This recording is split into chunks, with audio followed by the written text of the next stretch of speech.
Pinagpalang araw po sa inyo mga kapatid.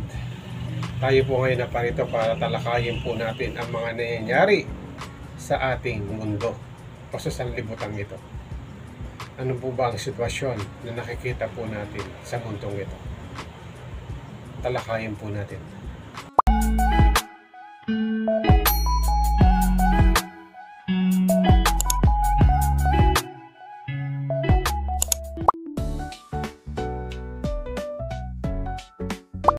Welcome back po mga kapatid. Naniniwala po ba kayo na tayo ay nasa huling araw na at malapit na ang pagdating ng ating Panginoon?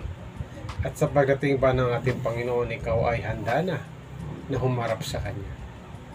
Dito po sa Timothy na ating babasahin, sa 2 Timothy chapter 3 verse 1. Sabi po dito, dapat mong malaman na sa mga huling araw ay darating ang mga panahon ng kaguluhan.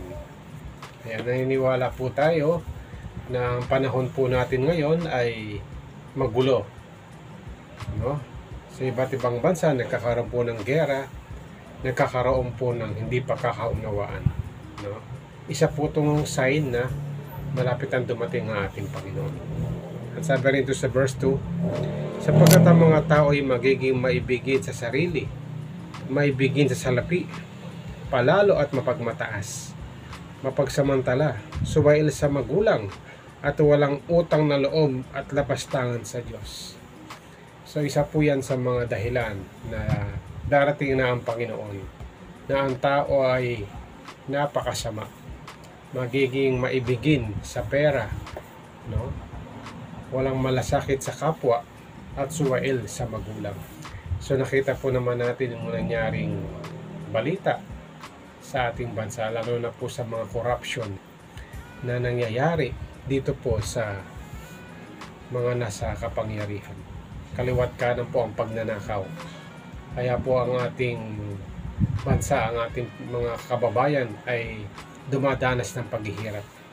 Dahil ang mga nasa katungkulan po ay hindi na ay maayos ang kanilang pamumuno. Sila po ay nagiging ganid o makasarili, hindi makontento, no? Marami nang ang pera, gusto pang nakawin ang kaba ng yaman ng ating bansa. Kaya sabi sa verse 3, no? Sila ay magiging walang mapagmahal sa kapwa, walang habag, mapaninang puri, walang pagpipigil sa sarili, marahas at walang papahalaga sa mabuti. So ibig sabihin, likas na po sa kanila ang paggawa ng masama, sapagkat sila ay walang takot sa ating Panginoon. Ang espiritu ng kaaway o demonyo ang naghahari sa kanilang buhay, hindi ang espiritu ng ating Panginoon.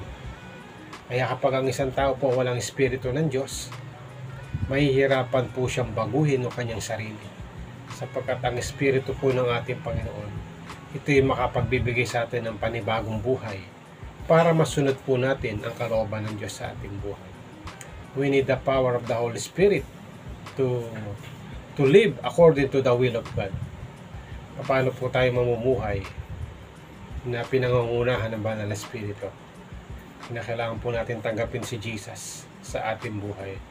Yan po ang kailangan ng mga tao sa panahon natin ngayon para magkaroon po sila ng pagbabago sa kanilang buhay. Sabi nga sa verse 4, sila ay magiging mga taksil, padalos-dalos at mayabang, maibigin sa kalayawan sa halip na maibigin sa Diyos. Yan po ang isa sa mga gawain ng mga taong hiwalay sa ating Panginoon. Sila po ay mapagawa ng masama. Mas gusto pa nilang magsaya dito sa sanlibutan kaysa sa gawain ng ating Panginoon. Sabi nga ng Biblia, maluwag ang daan patungo sa kapahamakan at maraming tao ang dumadaan dito. Ngunit makipot ang daan papunta sa langit, kaya konti lang ang nakakadaan dito. Sapagkat dinais po ng tao na sundin ang kanyang sarili kaysa sa kalooban ng ating Panginoon. Kaya nga sabi ng Biblia, may daang matuwid sa tingin ng tao, ngunit kamatayan ang dulo nito. Sa verse 5, no? Sila'y may anyo na pagiging makadiyos, ngunit hindi naman makita ang kapangyarihan nito sa kanilang buhay. Iwasan mo ang ganyang mga uri ng mga tao. Yan yung nagkikristyanuhan ko, no? Sinasabi niya na sila ay Kristiyano, pero hindi naman makita si Kristo sa kanilang buhay. Kapag sinabi mong Kristiyano ka, dapat ipakita mo sa isip, sa salita at sa gawa. Hindi lang sa sinasabi mo na ikaw ay Kristiyano. Kung ikaw ay tunay na Kristiyano, dapat ikaw ay sumusunod sa ating Panginoon. Sapagkat yan po ang isang palatandaan na ikaw ay tunay na Kristiyano. Sapagkat sinusunod mo ang utos ng ating Panginoon. Ngunit kapag ito ay hindi mo isinasabuhay, questionable ang iyong pagiging Kristiyano. Sabi nga, no, may kasabihan nga na kapag ang isang tao ay nagkikristyanuhan, ay siya ay pupunta sa langit-langitan. So, hindi tunay na Kristiyano. So, sa verse 6, sabi dito,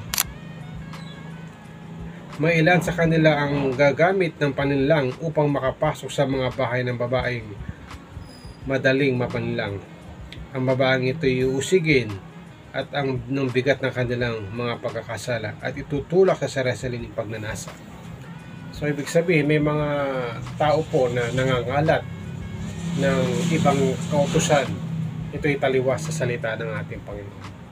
Kaya maging maingat po tayo sa mga pinapakinggan po natin, sa mga pinapanood po natin, para po tayo ay hindi mapahamak. Once na tayo po ay nagkaroon po ng relasyon sa ating Panginoon, once na tayo po ay tumalikod sa ating mga kasalanan, doon natin malalaman ang kalooban ng Diyos sa ating buhay. Huwag na tayo makiayon sa takbo ng mundong ito. Mag-iba na tayo ng pag-iisip upang malaman po natin kung anong plano ng Diyos sa ating buhay. So, maraming salamat po sa inyong pakikinig at pagsubaybay sa aking pagbabahagi nito. Naway ingatan, pagpalain po tayo ng ating Panginoon.